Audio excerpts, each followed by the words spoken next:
Hi everyone, Nathan Hall here. Today's activity is going to be a fun one, just a summary activity. I know we've done summaries, we're doing them again. The reason is because summary writing is a very important part of writing for school. You'll have to do this in all subjects, and if you go on to college of any sort, you'll have to do this a lot in your writing classes. It's a vital skill to know, that's why we're doing so much work with it. So a quick warm-up, we'll go over this in the live class. We reviewed how to find main ideas recently, so that's a big part of it, and that'll be a big part of this one. And if you could tell me some other times that you have to summarize, I know you've had to, I've looked at your assignments. We'll talk a little about those too. And remember, you don't need to include everything. You can leave things out. Remember when I asked you about movies? I didn't expect you to spend 2 hours telling me everything that happened. Just a few things you remember best. That's summarizing. And what I love about summarizing is it makes you use your own words, makes you use your own ideas, makes you think in the language, and that makes you a better writer. It is not easy. I know that. I'm trying to make it easy though. So this lesson will compare personal connections to things in the past, very far past. We're also going to look at finding details.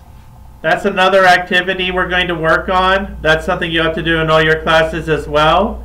You'll have a lot of reading to do, and you'll have to say why you think something. Well, we find details. We'll look at that. We'll also look at what happens when cultures meet and finding facts in texts. So quick question. Imagine basketball if the ball didn't bounce. Boom. Okay. No dribbling. Everyone travels now. How do we learn more about ancient civilizations? That's a neat question. We'll take a look at it. What can we learn from the past? Actually, some neat things.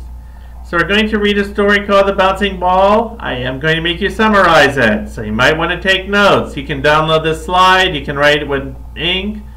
Whatever works for you. So remember, when you summarize, you read or reread the material. You have to read everything first.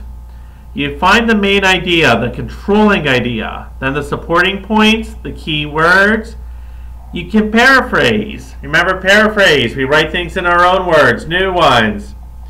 You want to be sure you have the main, just the main ideas, not everything. You don't add information when you summarize. You don't bring in new things. And you also want to rewrite your sentences with transitions to link one idea to another. That last one, don't worry about. That's pretty advanced. Transitions would be furthermore, in addition, however. Worry about those later. Let's just get the content for now. So I do have some vocabulary. Rubber. Believe it or not, it comes from trees naturally. What your tires are made from, usually synthetic, man-made from oil. But naturally rubber would come from a tree. And when the balls can boom, boom, upside down. This statue is an artifact. This is a statue of someone who used to play ball. It's an artifact. It's made by people a long time ago in a different place. And explorers, someone who goes somewhere no one's ever been before. There we've got some Spanish explorers. We'll talk about this in live class. If you've been to Allentown, you've seen this. Artifacts, they come from faraway places and times. And where would you like to explore? There still are places you can explore. Not joking. You can still, jungles no one's been in. There are still places no humans ever set foot on this planet. So the reading we'll go through, you'll have to summarize. We'll review this more in the live class. For now, just worry about the vocabulary, getting the words and such. So here, and I'll ask for some facts in here. So you are going to do some reading to be sure you know them. Hey, check this out. This is what ball players' protection used to look like. A yoke, big thing around his stomach, even had knee pads. So again, he had to use, back then though, the Mayans could not use their hands or feet. They had to bounce it off other parts of their bodies. So I guess the knee, the elbows. So here's some very specific activities that will be in the questions below.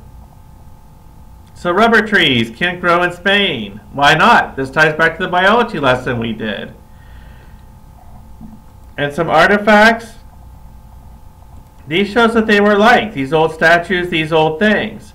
So one thing we'll talk about in the life class. Thousands of years from now, we're going to be dead.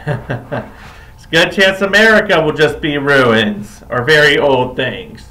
They'll find our cell phones, our mouses, our computers, our hats. Those will be artifacts of our culture. Kind of neat thing, huh? And honestly, lava will be our garbage too. We'll talk about that in the live class. So the Spanish saw this. They brought the balls over. Hey, that's pretty neat. So soccer was actually around before this in Europe, but the balls weren't as good as they are now. And when you play this game with a bouncing ball, like basketball, you're continuing a tradition that goes back 3,000 words. So if all the questions, if you didn't get it from here, you can read this to get it. You will have to summarize this piece, and any questions, come to the live class, or come to me in Cyber Cafe Thursdays at 10 o'clock, or BBIM me. That's all for now. Adios.